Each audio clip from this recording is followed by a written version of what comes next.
A previous guest on the podcast said that, for things to change, I must change. You can change your external situation, move jobs, move to a different city, even a different country, even split up with a partner. But none of these will give you the results you want if what's really going on is that there's something inside you which needs to change. People talk a lot about doing the inner work, but what does that actually look like? What does it mean? That's what we're going to be talking about in this week's episode. We do go pretty deep and we do cover some topics which people might find a little bit upsetting. But boy, if you're able to, is it worth a listen? I'm Jeremy Klein and this is Change Work Life.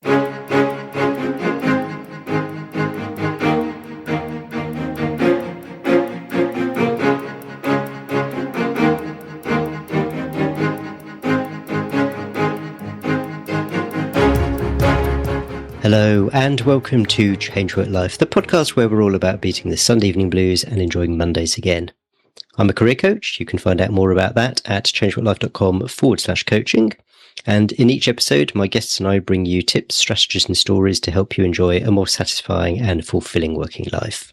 Everyone's heard of the midlife crisis, but my guest this week has reframed what's going on for him as a midlife awakening.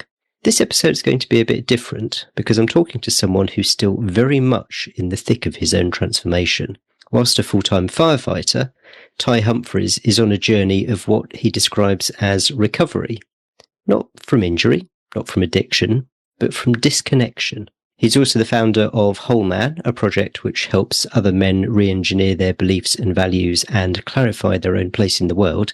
Ty, welcome to the show. Jeremy, it's a pleasure to be here.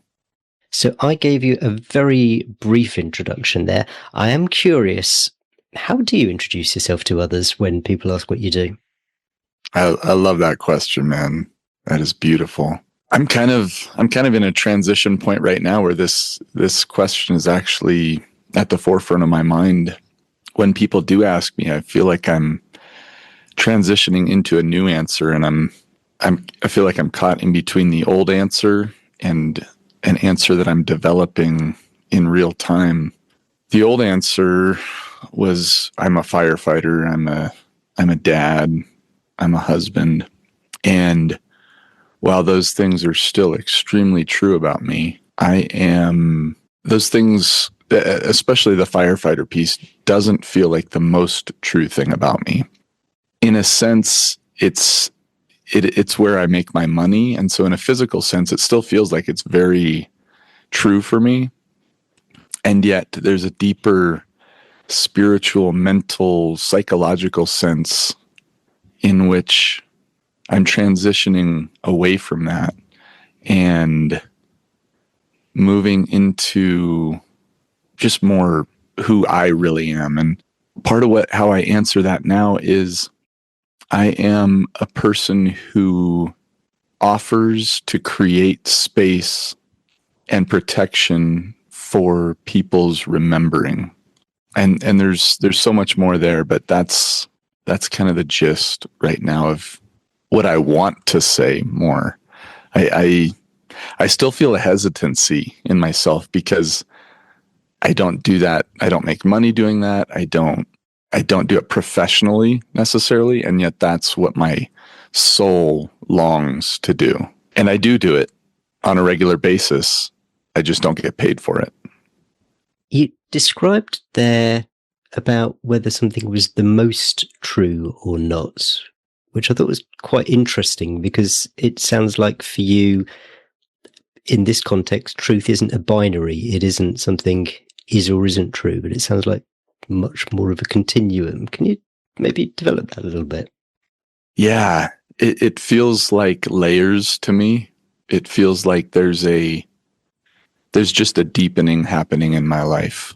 And while all of the layers are beautiful and true and real, a big part of my journey just feels like it's deepening. I feel like I was stuck at a shallow level for a long time in my life, and I am allowing myself to become curious and courageous and experimental to start to dig into the deeper deeper levels of my reality. And it takes courage because it's scary. So as far as your first question goes, the surface level of that answer is I'm a firefighter. That's where I make money. That's how I keep my body alive. But as I deepen into that question, I realize for so much of my life, my body was alive and I was keeping it well maintained. And yet I felt my soul dying. I felt like I had prioritized one aspect of my being and my reality to the detriment of so much more of who I am. And yeah, so for me, it just feels like it doesn't mean that the physical isn't still important and that my job as a firefighter isn't still important, but there's so much more beyond that. And for so long, I didn't really prioritize anything other than just making money. Where did this journey start? I am 41 years old right now, and it was about 3 years ago. My wife and I came to a point where things had just gotten to the point where it wasn't working, and we were both extremely dissatisfied. And I moved out of the house for about 3 months while we kind of recalibrated and figured out what we were going to do. The word divorce was on the table. And for me, divorce was the perfect wake-up call for me, because I had created such an elaborate facade of who I was based on my religious beliefs. And so when divorce was on the table and the reality that people were going to see, oh my gosh, Ty doesn't have it all together, it caused me to go into crisis mode, where it was a wake-up call. It was like, wow, this facade is about to be shattered. And all of the people that I had built up around myself to kind of insulate myself from the truth of what my wife had been telling me, my kids had been telling me, the people who were really close to me and who really knew me were telling me, all those people who kept telling me, oh, Ty, you're such a great guy. They were about to see that maybe I wasn't this great guy that I had propagated myself to be. And so in that moment, I read a book called Extreme Ownership by Jocko Willink, and just gained a whole new perspective on life. Previous to that, I had externalized my value. I had externalized my power.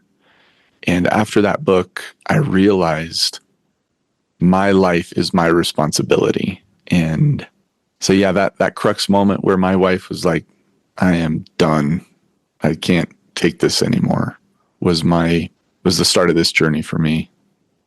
What was it initially that took you from that point where your wife said, I'm done, this isn't for me, to that book to begin with, rather than some other course of action like, I don't know, couples therapy or a divorce attorney? Wow, that's a good question. I haven't thought of that. Part of me thinks it was just some lucky coincidence. I know. I mean, I had always been interested in Jocko Willink leading up to that, and I was in an environment where other men around me were reading his book, and so I know for quite some time at that point it had been on my reading list. And I don't know if there was some deep intuition in me that looked at that title and was like, that's my next move. That's where I need to go. But it wasn't like a deeply conscious thing where it was like, all right, I'm in this really hard place, so I'm going to read this book because it's going to help me. It was just like, I think that was kind of just next on the reading list. And yet I do think there is some deeper magic at work all around us and at all times that is constantly giving us opportunities to take our next powerful and beautiful steps. So So it sounds like it was the right book at the right time. Whether that was coincidence or some kind of a, call it what you want, fate, grand design, whatever. That was it. It gave you what you needed right there and then. It certainly feels that way, yeah. When you first started to read that book, what was it telling you in terms of your options and the directions that you could go? Because I'm guessing there were many options, including getting a divorce and starting afresh. Yeah, the gist of that book, the gist of what I took from it was my life is my responsibility. It felt like a harsh awakening to the reality that I had created my reality. Previous to that book, and somewhat unbeknownst to me, unconsciously, subconsciously, I had allowed myself to point fingers at everything around me, and especially my wife. This is your fault because you're not doing this and you're not doing that and you're not this kind of person. And the amazing thing about that, I still deeply struggle with that on a daily basis. It's deep in my psyche to want to say it's your fault, and that has progressed. It's not so much like it's my wife's fault now. Sometimes it's like it's my kids' fault. They don't respect me enough, or I don't have enough money, or why isn't my business taking off, or things like that. That's always still pointing out. But what that book woke my nervous system up to was, it's not outside of you. It's not someone else's fault. Your reality is always your opportunity. And what it felt like was it gave me the power to create and direct my life again. And I had no idea that I wasn't directing my life. I felt like I was. I felt like I was in control because I was a hard worker and I would accomplish the things that I wanted. And so in that sense, I felt like I was directing my life. And yet, as far as happiness and my mental and that deeper spiritual, mental, psychological state, I wasn't. It was all externalized, and the power was given to everyone but me in those areas. So at what stage did you explore with your wife some of the themes in this book? So were you in a place where, having read it, that gave you enough to go back and say, I've got an idea where to start on this? Or was there still more work that you had to do before you could get up to the place where you even started that conversation? I love these questions, man. Yeah, honestly, I don't feel like I ever really had a conversation about that book necessarily, or even necessarily about those direct concepts for quite some time, really.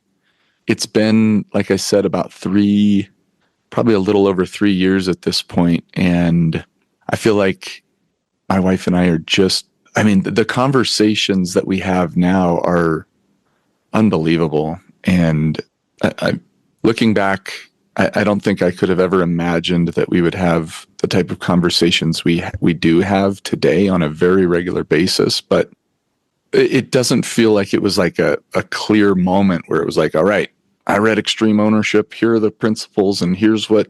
It just felt like a very slow, organic progression that, in large part, really didn't involve her for quite some time. It was a very internal work that was happening in me, and a big part of that work was joining a number of men's groups. I started with one, and then I joined another one and did both simultaneously for a while. But so much of the progression with my wife was it actually didn't really involve her in a direct way. It was a lot of just internal back end work on myself that seemed to slowly develop into me becoming a safer person and a person who she could trust more slowly but surely. I mean, a lot of trials along the way as well. But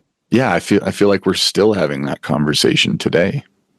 Was there a point maybe where the dial was out of the red zone and it was beginning to go towards green to such an extent that you and your wife thought, okay, we're out of this danger zone. We can start to reconnect, get back to a bit of normality? In a sense, it felt like that transition happened fairly quickly, and yet there were many points along the way where, because of all the hurt and the stored up pain over 12 plus years of marriage and not dealing with our issues for so long, throughout the last 3 years, there have still been points where there's parts of both of us, myself and my wife, where, and I'll just speak for myself, where I go back to that place of like, is this going to work? Is she on board? And will I ever get what I want here? And those are the old voices again, coming back up, trying to, what I now see, it's the old like externalization.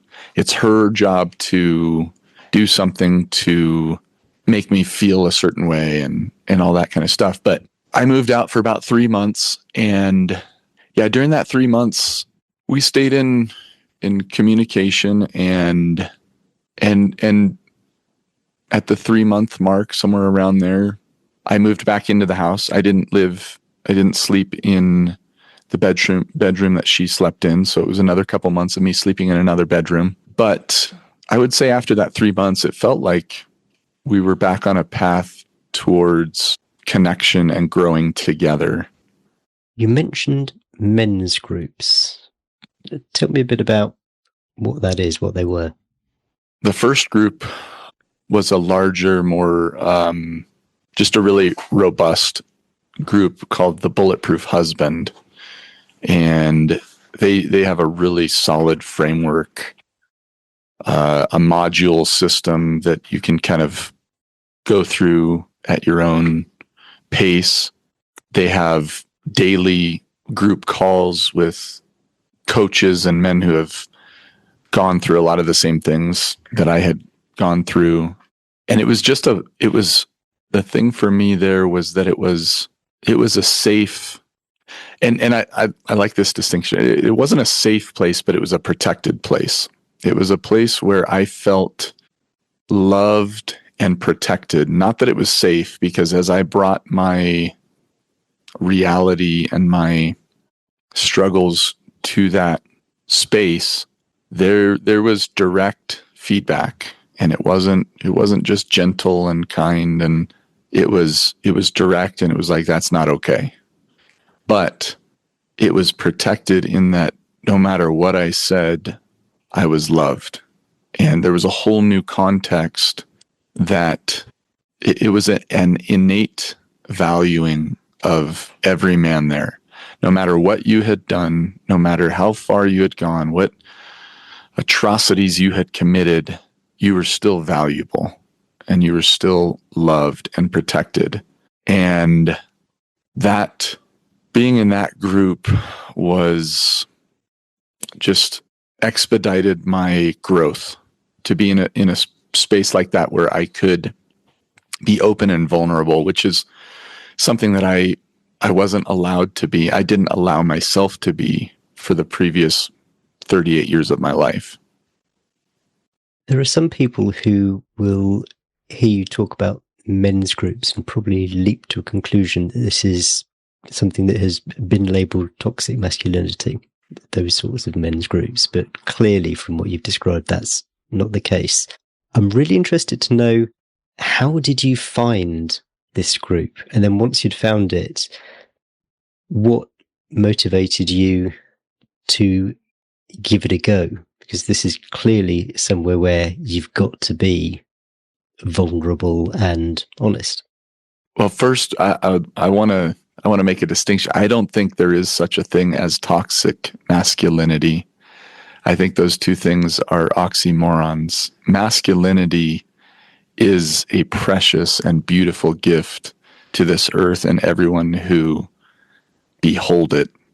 The toxic part, and I don't have a good way to describe. I personally just don't like putting those two words together because I don't feel like there can be such a thing as toxic masculinity. There are men who choose toxic behavior, and yet even that, a big part of what I'm trying to do and what I'm trying to create is a space for men and women to witness their own, what might be called toxicity, or maybe their shadows or broken parts of themselves. And rather than shaming those parts, to get curious with those parts and to seek the wisdom that those parts are offering them. So while I get the idea behind toxic masculinity, I just offer a different perspective there. Your question was how did I find the group, and then what made me willing to join it? I went to my 20-year reunion, which is the first high school reunion I had been to, and I got reconnected with a friend who I played football with in high school, and we just started talking. And I had always looked up to this guy. He was the guy who had a beard when we were in 6th grade, and he just felt like a man child. And so I always looked up to him when I was young, and we reconnected at this reunion and just started talking, and the experiences that he had been through, the experiences that I had been through were very similar, and just started to recognize this pattern of, oh my gosh, just kind of find that camaraderie and that brotherhood in the struggle that we had been through. And he had joined this group, the Bulletproof Husband, and just said, hey man, if what you're going through, these guys helped me out a lot.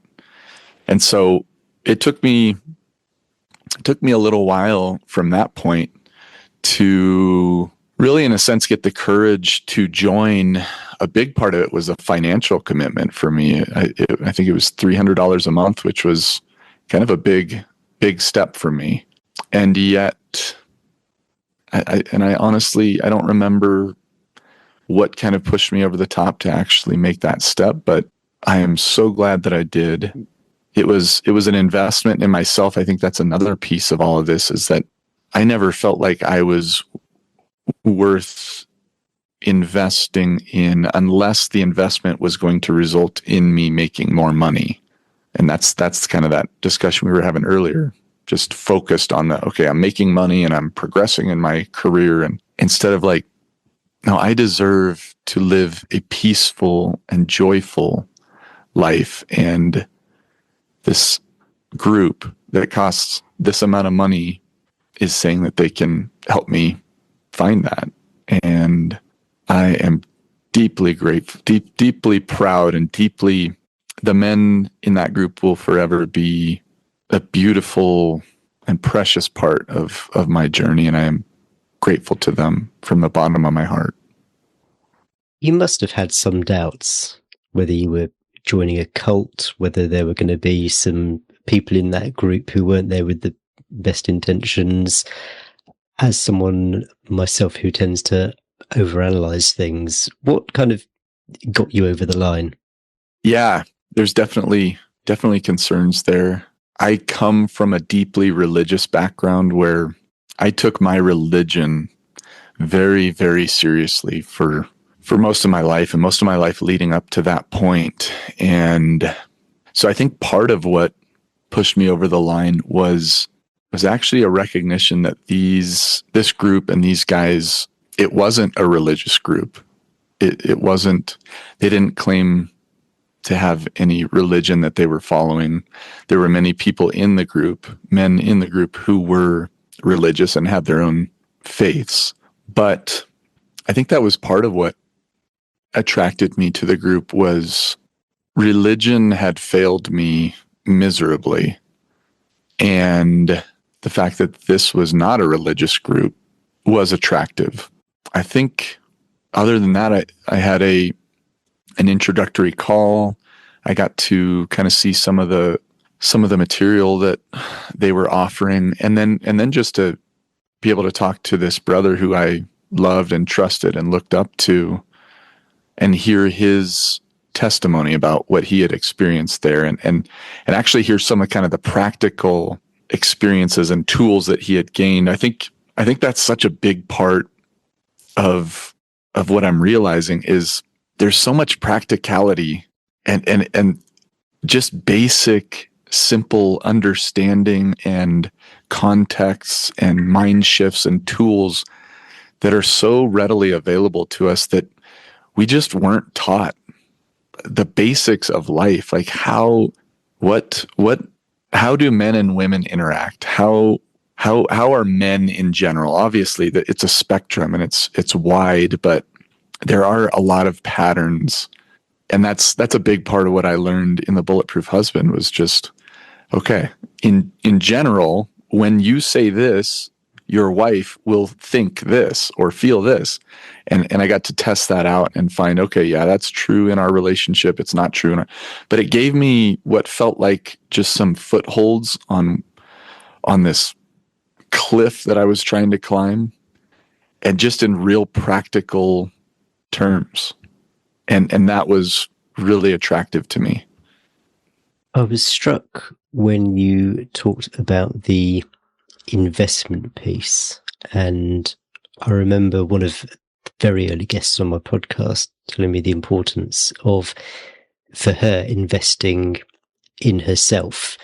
We're recording this second half of January, and I've been through an exercise where I've been figuring out what I want to do this year, and I've realized that beyond the business, the doing stuff for money side, there's also the health side, which is becoming ever more important, and also the, I'm going to say, spiritual nourishment side. So doing those things which might not necessarily go directly to improving health, wealth, or anything physical like that, but which are for some reason still important, and something that I can kind of give myself permission to seek to do. And I don't know what it is, but people seem very wary, particularly when it comes to spending money on those kinds of things. You know,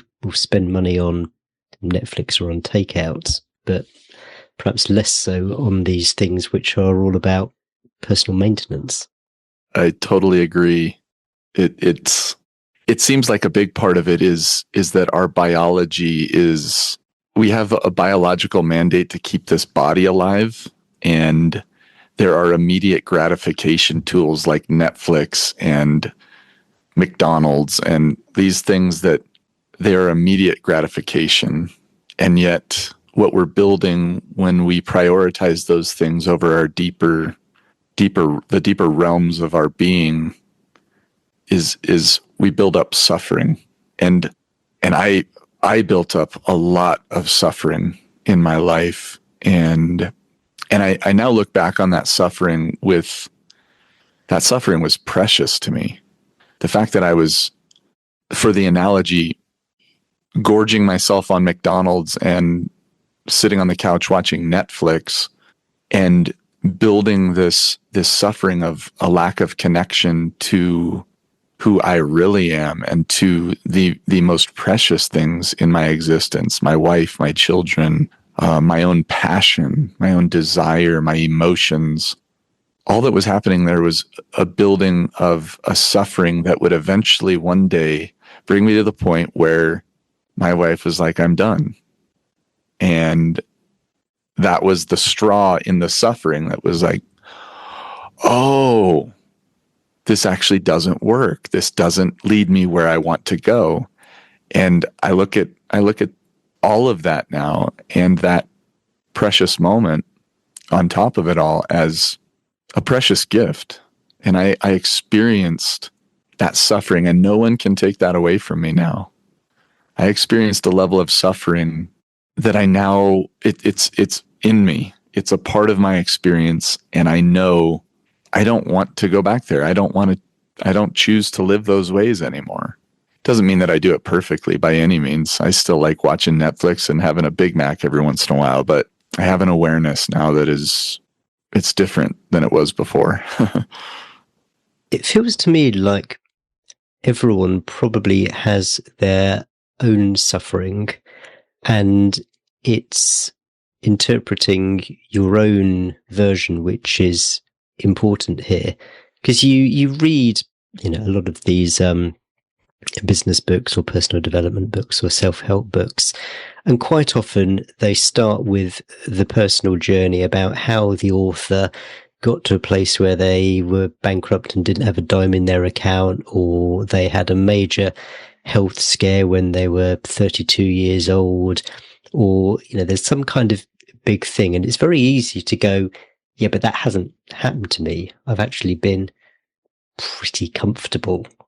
But that doesn't mean that the pain isn't there. That doesn't mean that the suffering isn't there. It's just it takes a different form. And I guess it's then a journey for everyone to figure out at what point that cumulatively gets them to the enough is enough stage.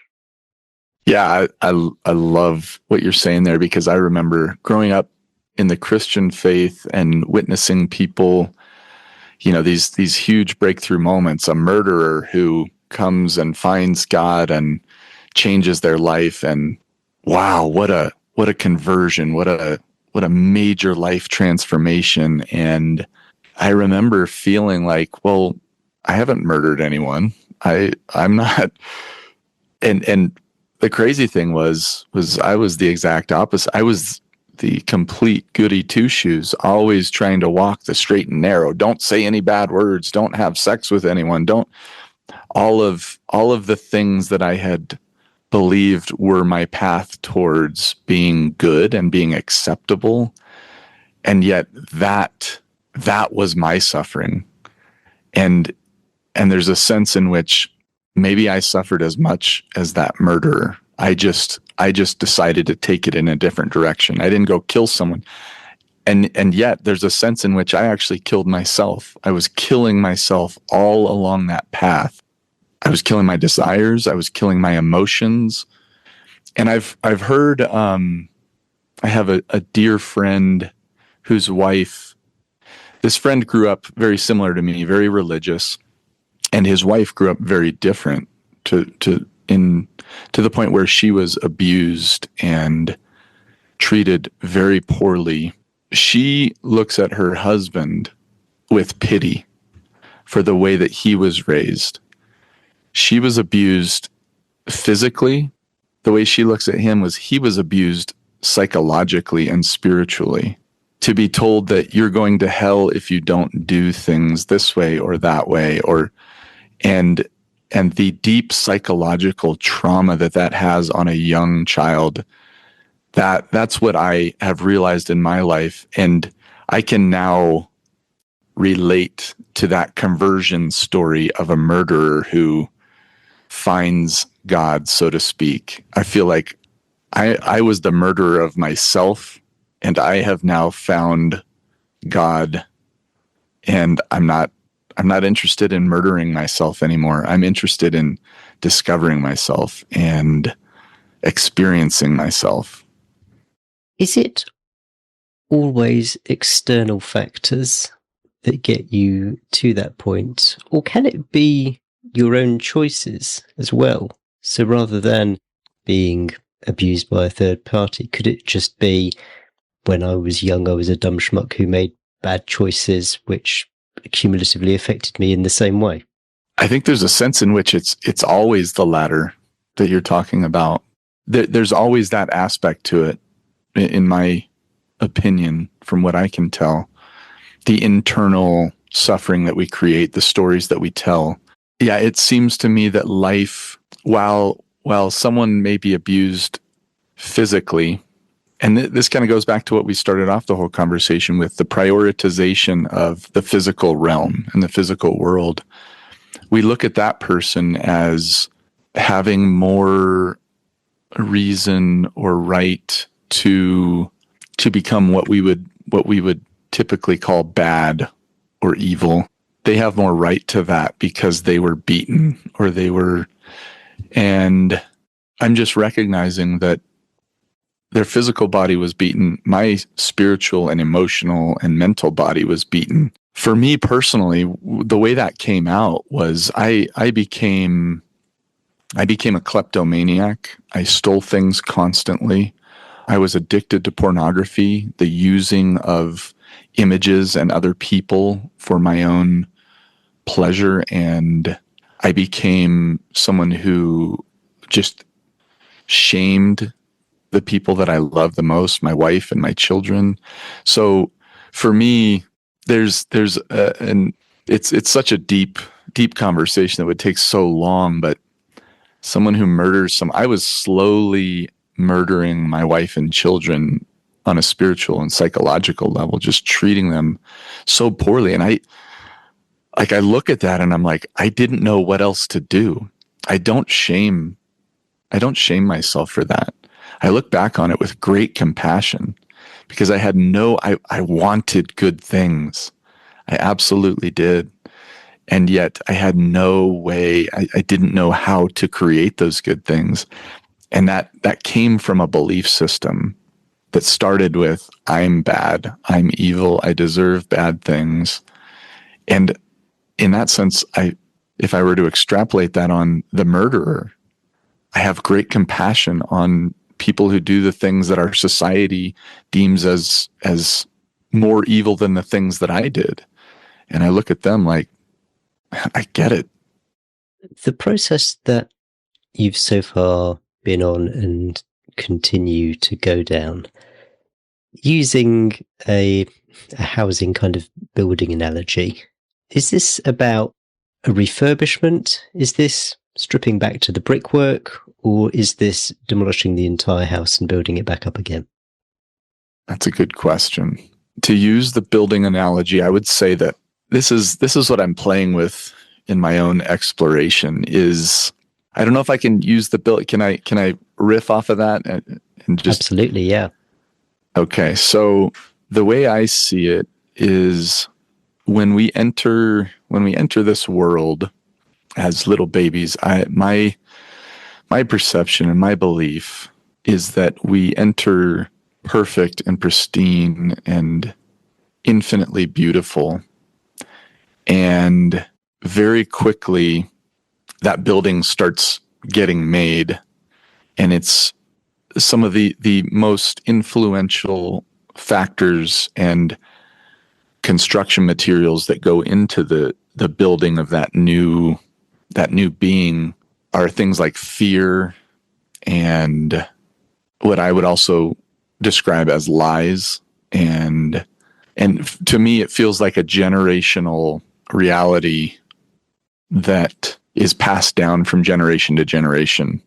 The minute I come out of my mother's womb, I'm in a world that is full of fear, and that's not even to shame the world. It's just to say that my perception of reality is that is just the reality of what's happening in this world. It's a world full of fear, and that fear leads us to create stories, which I believe so many of those stories are lies. And so right off the bat, I come out of my mother's womb. A couple days later, I'm circumcised. One of the most sensitive parts of my body is mutilated and cut.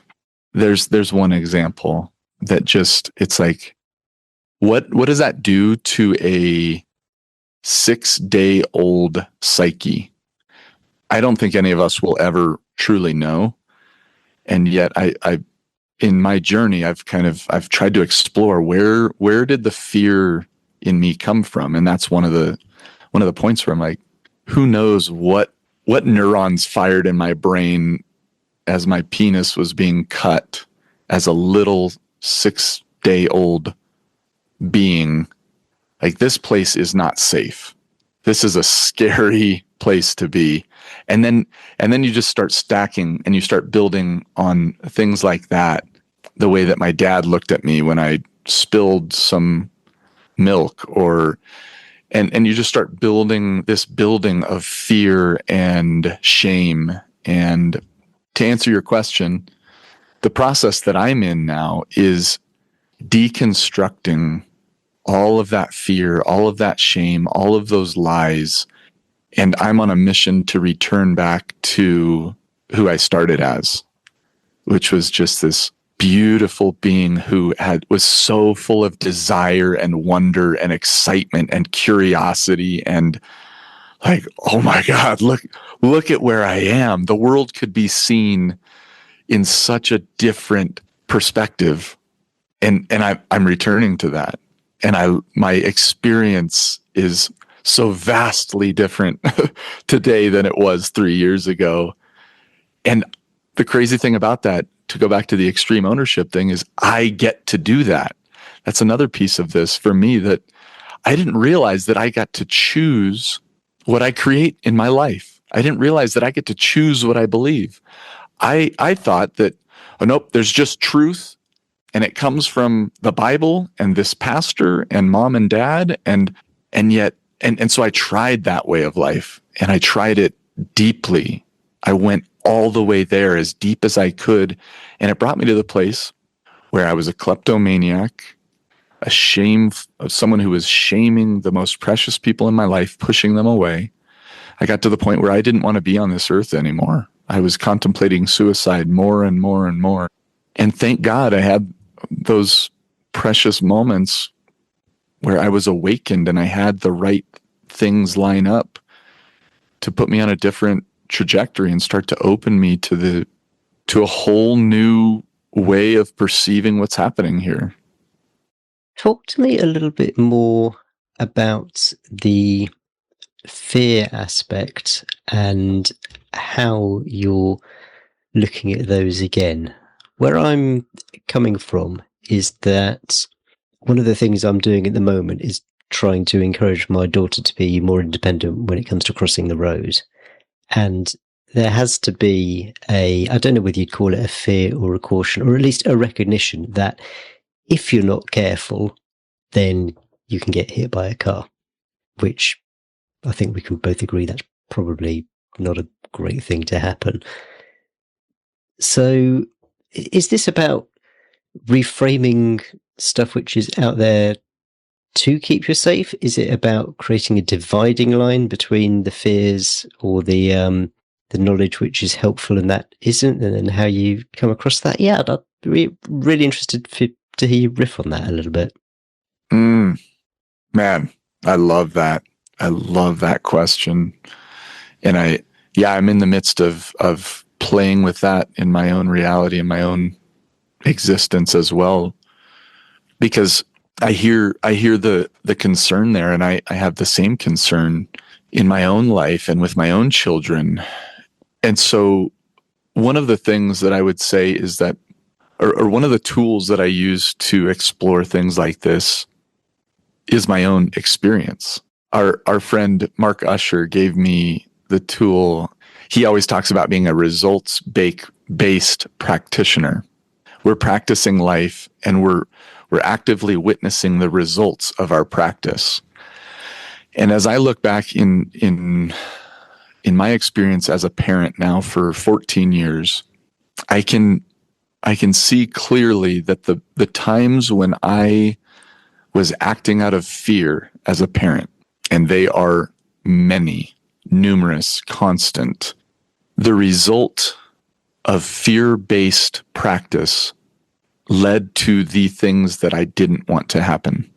And I'm finding that to be a law of the universe. When I act out of fear, it leads to the exact opposite thing that I actually want. It doesn't mean that my desires in the first place were not infinitely beautiful and perfect and precious. My desire that my child would not be hit on the road crossing the street, perfect. I love that desire. It's beautiful.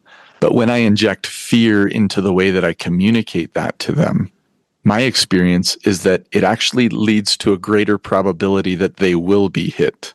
And I don't have the scientific data there, but I know there's research just as far as like coaching and just learning. The way the human brain learns, it's not through, the most effective way is not through fear.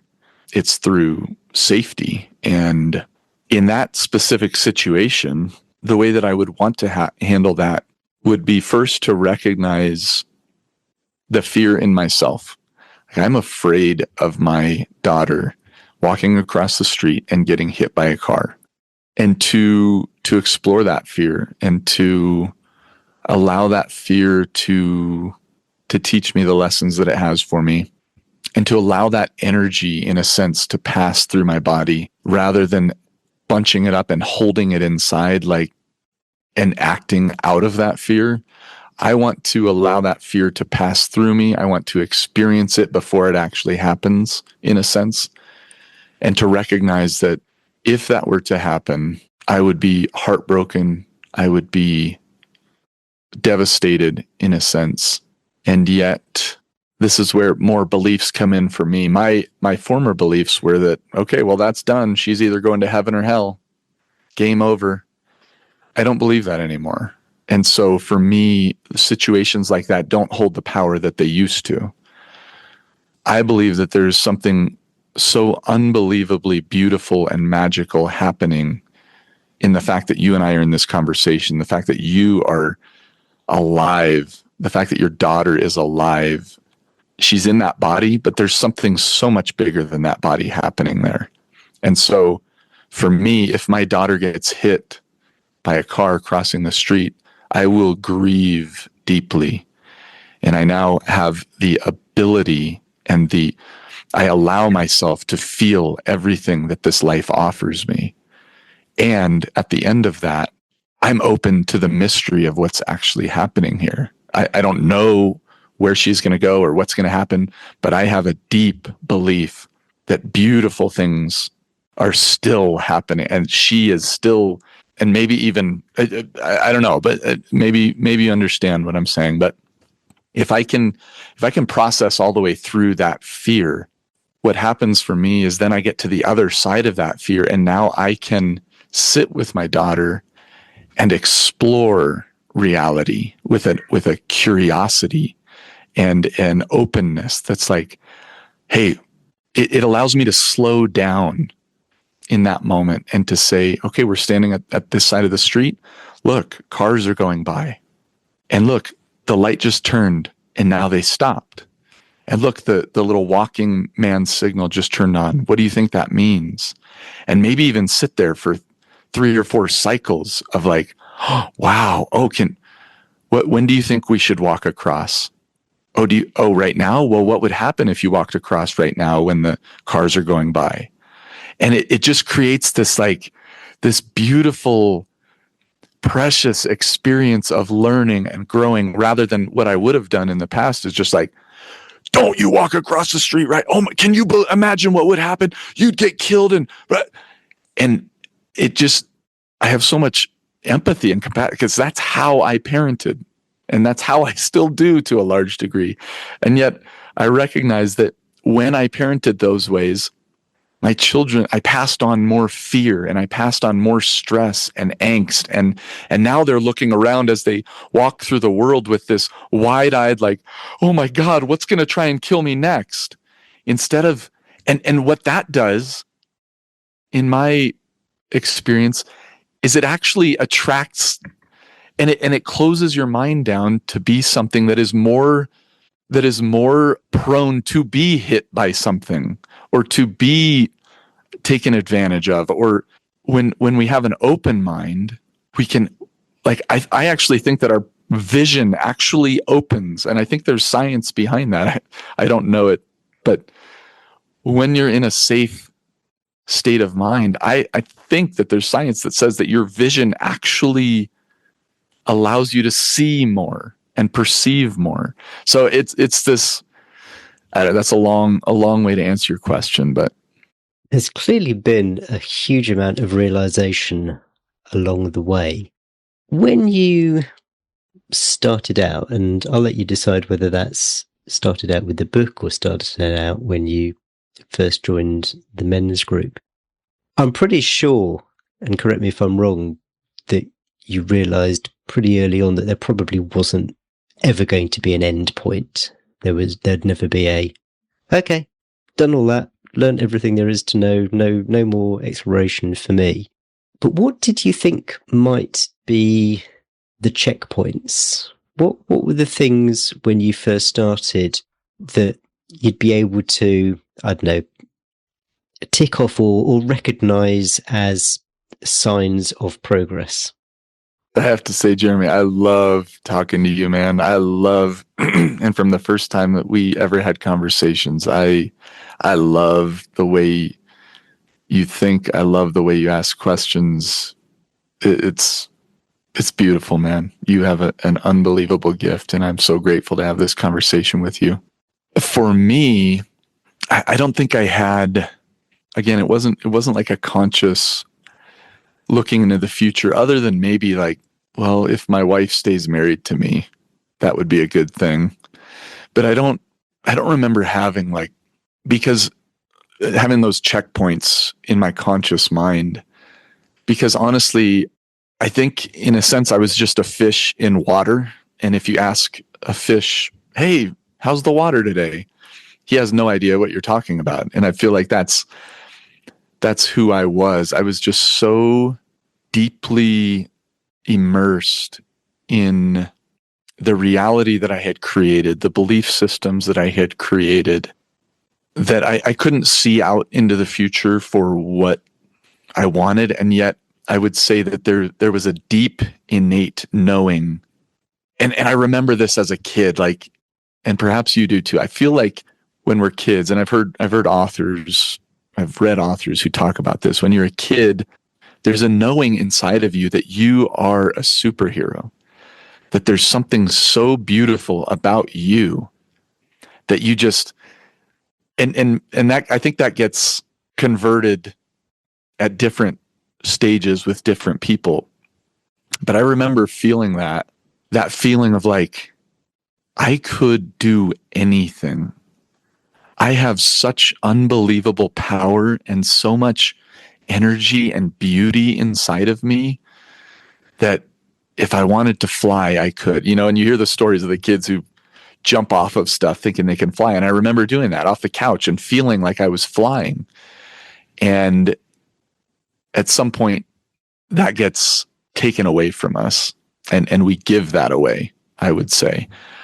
But all I can say now in answer to your question is, as I look back over the last 3 years of this journey, there are those moments where I recognized that I had become someone different, that I had made truly meaningful change in my existence. And I'm trying to remember, I journal a lot, so I have a lot of those written down, but they are increasing.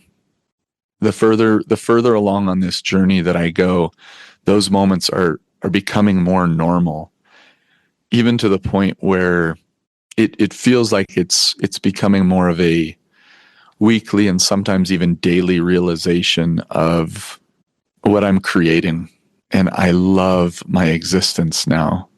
And part of that is just some of the tools that I've gotten, recognizing the preciousness of breath, and recognizing that anytime I feel stress, that is an opportunity. And so I can bring breath to that opportunity.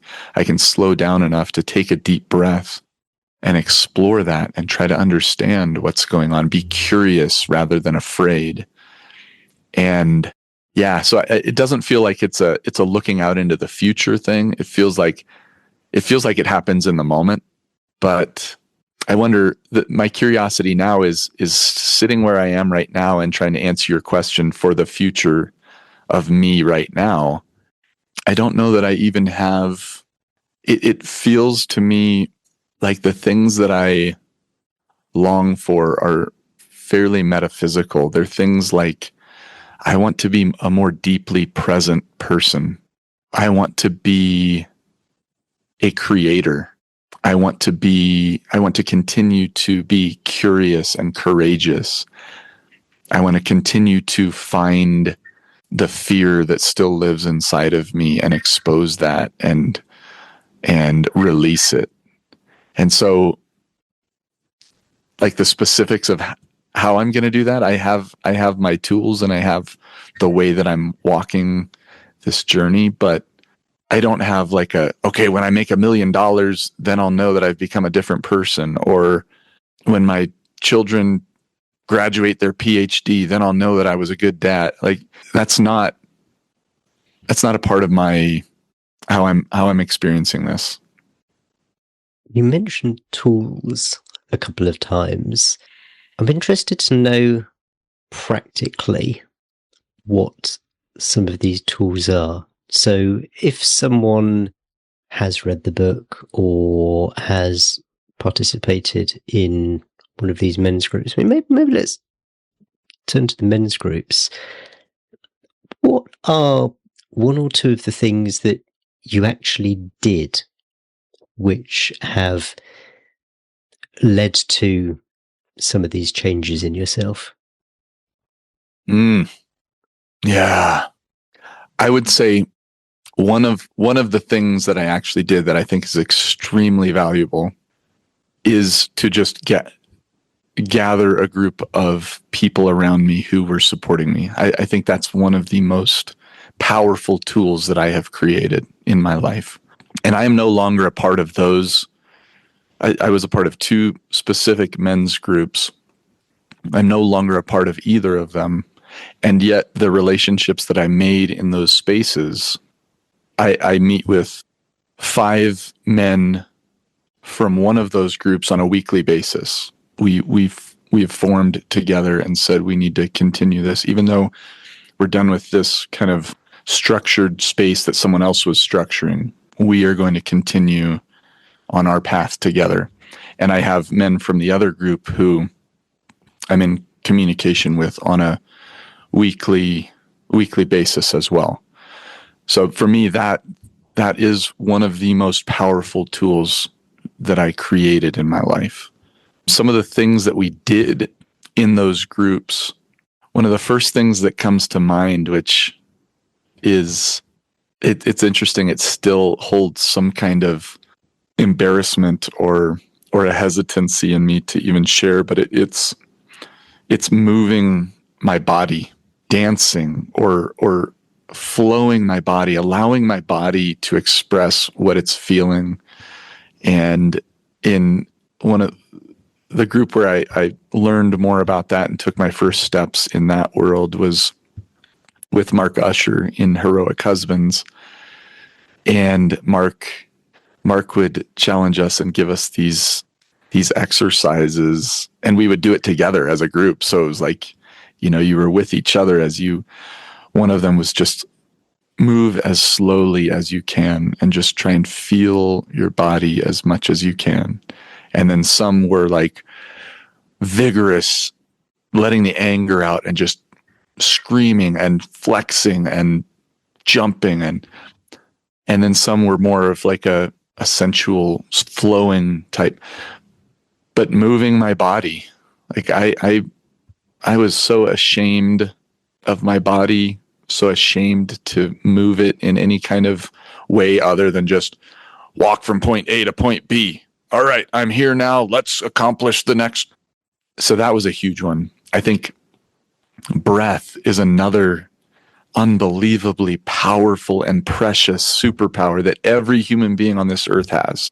And I think there's an ancient Chinese sage who said that the power of the breath is such that any human being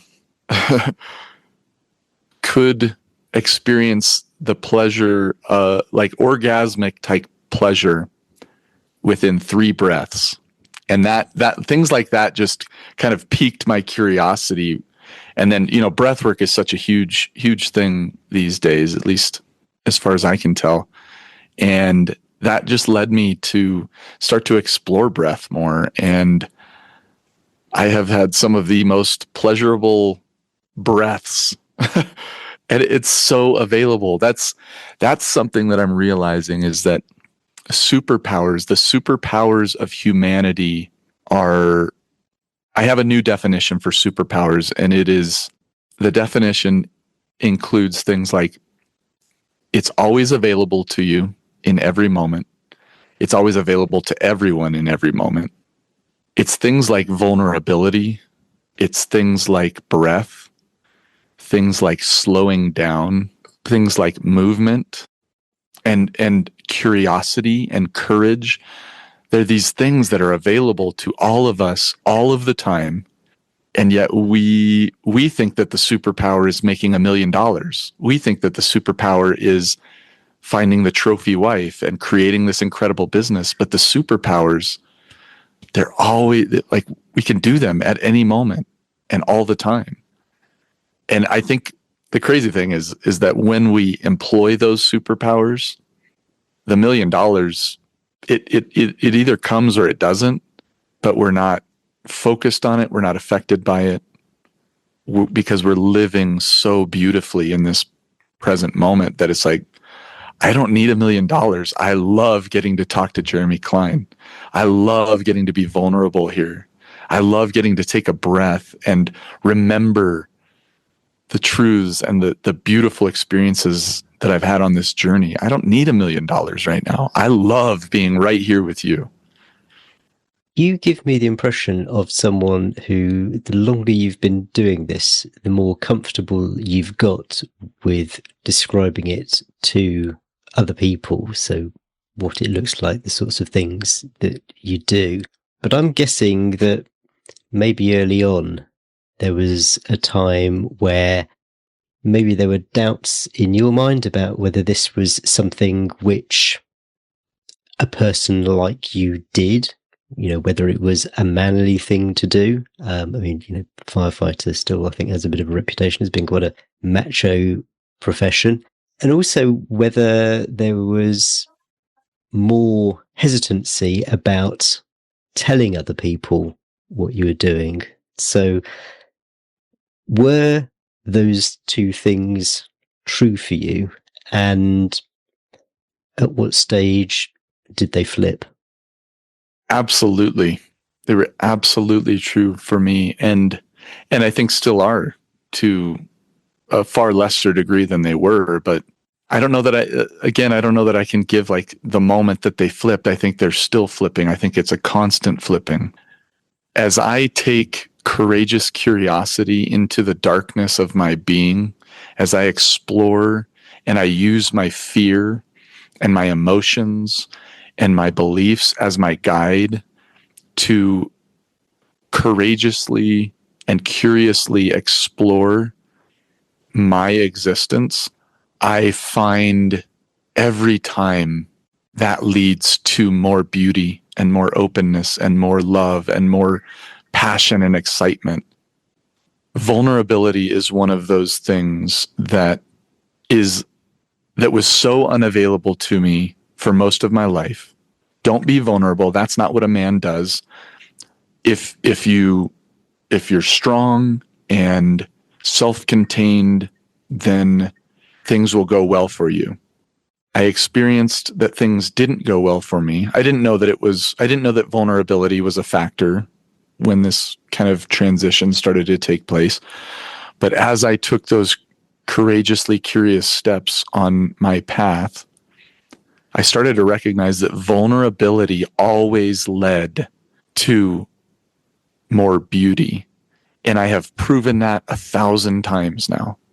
So every time I bring my vulnerability to any space, it leads me where I want to go, and it leads to deeper connection and love. And so results-based practitioner again. The results of me not being vulnerable for so long led me to the brink of suicide, led me to the brink of divorce, led me to a place where my kids despised me, didn't want anything to do with me. I filled that cup of suffering to the point where it's like, all right, I'm done trying that. I still do on a regular basis, but I can see it now. And now I'm exploring into this new curiosity of vulnerability. And the results of being vulnerable are creating what I want. And so at that point, as a logical brained man, I'm just like, duh, I'm going to be vulnerable. I'm going to do the thing that creates what I want. I feel like sometimes we need to be told more than once about that. So, I don't know, I finish a coaching engagement. I mean, like where I'm the person being coached and I realize how valuable it is or how valuable it was. And yet for some reason, then there's still a reticence sometimes in me in re-engaging with someone or something like that. There's a kind of, I should be okay doing it by myself. But you eventually get to that stage where it's like, I made real progress then. Why aren't I doing it again? There's probably, I mean, I love that question. I love what I hear in that question. Why aren't I doing it again? There's two ways to ask that question. One is a shaming way and one is a curiosity way. Like, well, why am I not doing that?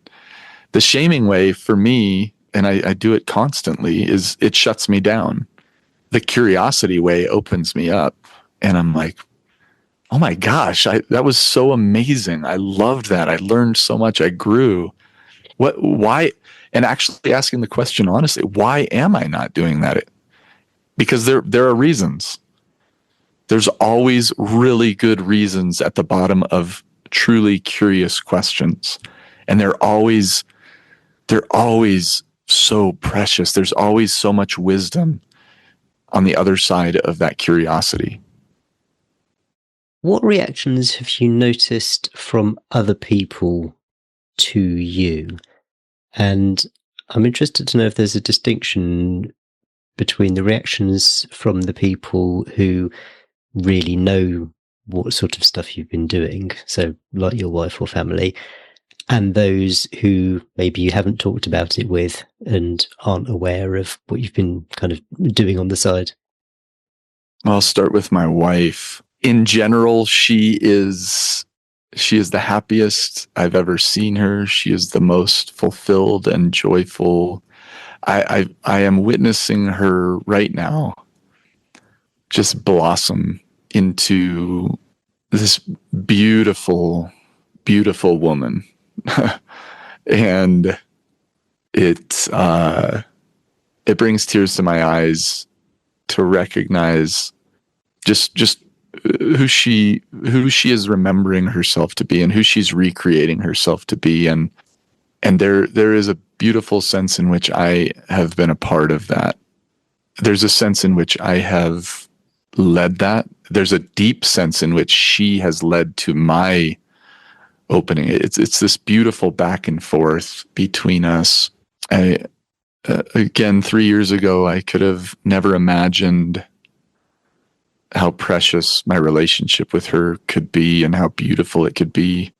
And yet along the way, even over these last 3 years, there have been really some of the things that I've done, some of the experiments that I've conducted in my own life have scared the crap out of her.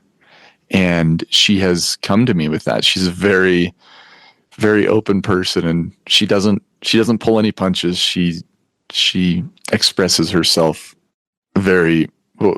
I mean, that's one of the examples that she is to me of just being honest and being open. But we've gone through some really difficult conversations as I've chosen to live my life the way that I need to and the way that I get to. And the beautiful thing is that every time on the other side of those conversations is more connection, more understanding, more love.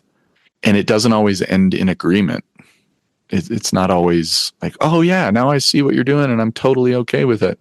There's plenty of times where she still leaves with like this, I don't think that's right. And I think maybe that answers the question for her. I am a part of my mission for vulnerability in my own life has led me to start posting a lot more on Instagram and Facebook. And I've started my own podcast and things like that. And it's interesting it's just such a precious experience to feel the responses of reality and of the world and of different people. I've got the men at the fire department And, some of them I'm really close to. And so we'll talk on a deeper level, and they'll tell me like, yeah, people are talking about you behind your back, and they're, they think you're crazy, and they think and that is such a precious experience for me to feel, because I am a person who has talked behind many, many people's backs. And it's so wonderful to get to experience the other side of that, because it makes me a person who doesn't want to do that anymore. I've gotten a lot of calls from people who are concerned. Like, dude, are you okay? Like, what? They recognize a major shift in my life, and they're concerned about me. And the interesting thing that I learned from that was that when I was my most unhealthy, on the verge of killing myself and stealing things constantly, and in a horrible relationship with my wife and children, at those points, there was no concern. And obviously, like, I was hiding it. So that's a huge factor in it. Or I didn't even know, honestly. It was just like, this is just how life is supposed to be. But then the minute I start opening up and being more vulnerable and being more me, people are concerned. They think that, like, something bad might be happening to me. So that's just an interesting thing to recognize and experience. But yeah, it's been a beautiful experience getting to, and a big part of what it is the way I used to live my life was, it was so for everyone else.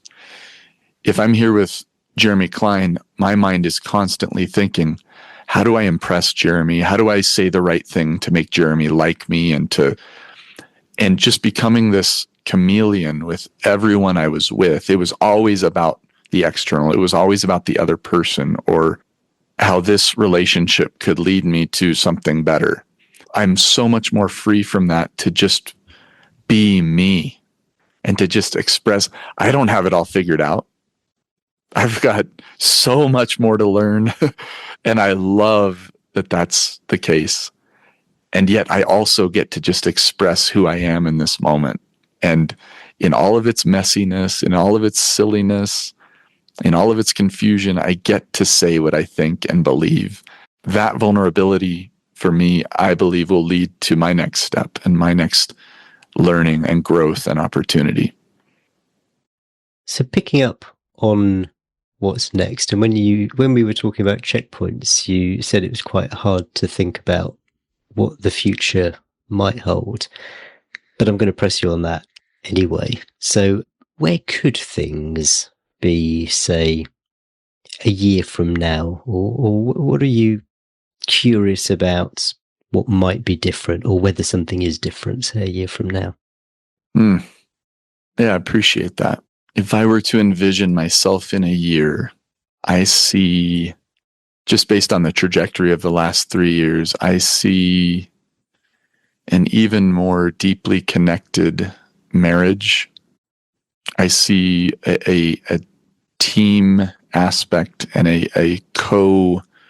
interdependence between my wife and I, where both of us have become even more self-sufficient and independent in a sense, but then bringing those two more healthy beings into this relationship, where it becomes this even more beautiful interdependence than we have already created. And from there, honestly, the sky is the limit. We have dreams that we have had from day one. And so all of those dreams just feel more within reach, from a place of that interdependence and that stability. Things like traveling or living abroad, things like creating our own businesses and our own offerings to the world, our own gifts to humanity. For me, one of those things is my whole man offering.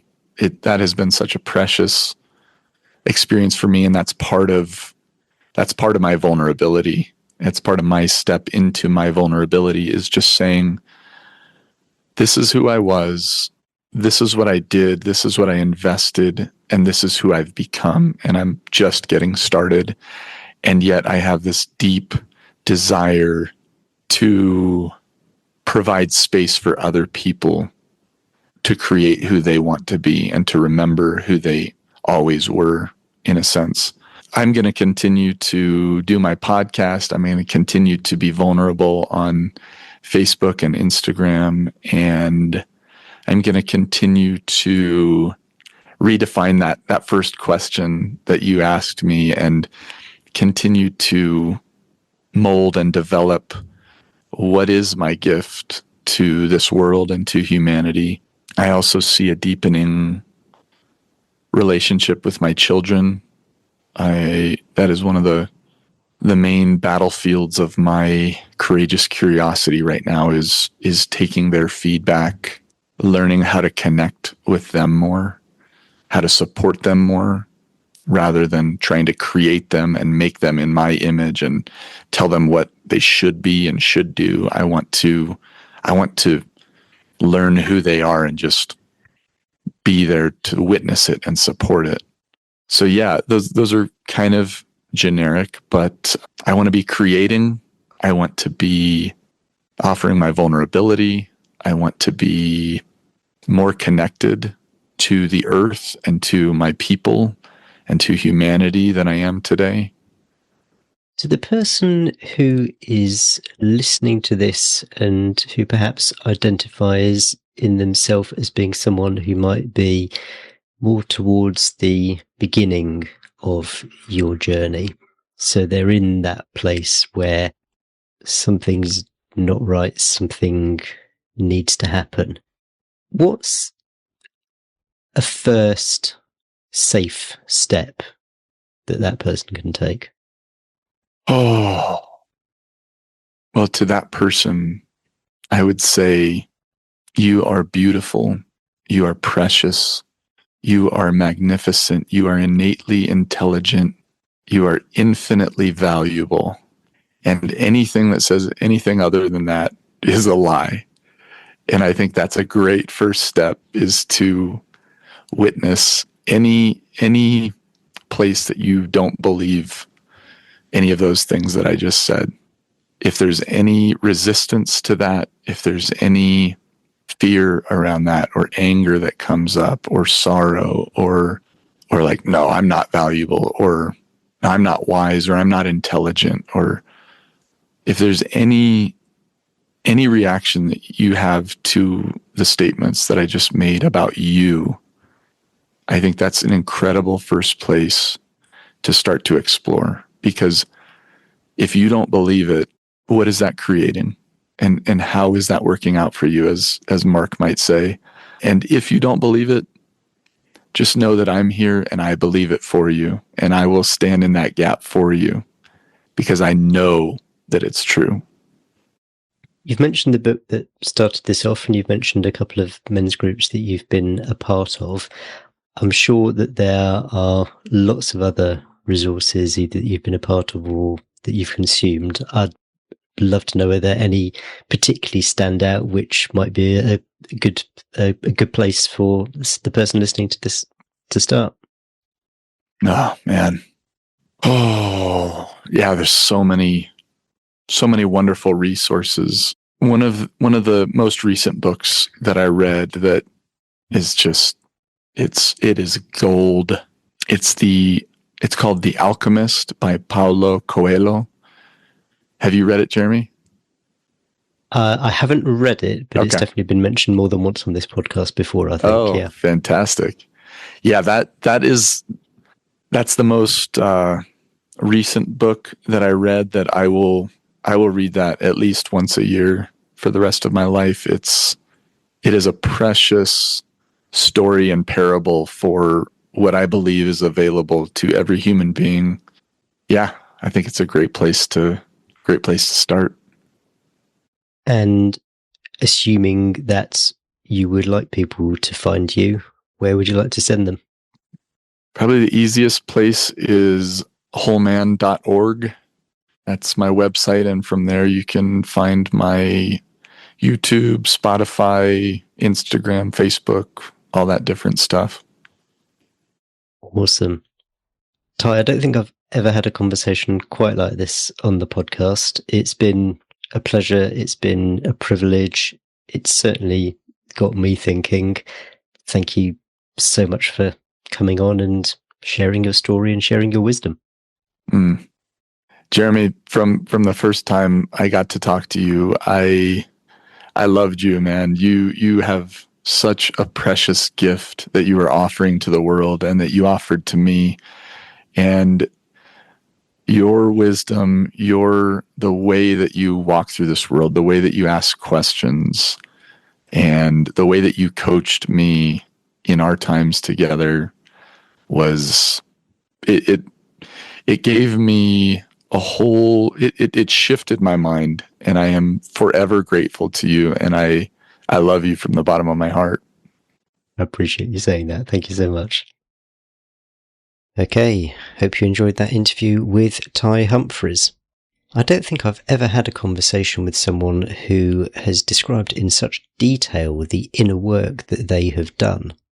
Ty still has broadly the same job that he had. He's still got his family, his kids.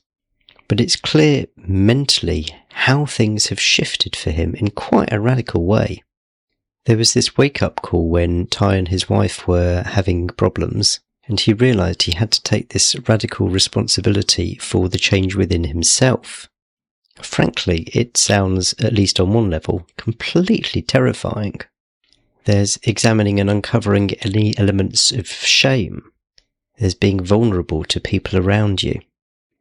But for Ty, even if outwardly it looks like nothing has changed, for him, everything has changed. And speaking of change, I've got a bit of an announcement to make myself. After the better part of 7 years, I've decided that it's time for me to stop doing the podcast. I don't yet know whether this is going to be a temporary pause or a complete stop. But as much as I genuinely love these interviews, love these conversations, it's not serving me just at the moment for where I am in building my own business. So there's going to be a couple more interviews coming out over the coming weeks, and then I will probably do an episode just which goes into a bit more detail about how I've come to this decision and why I'm doing this. But if you've made it this far, I just wanted to let you know that that's what's happening.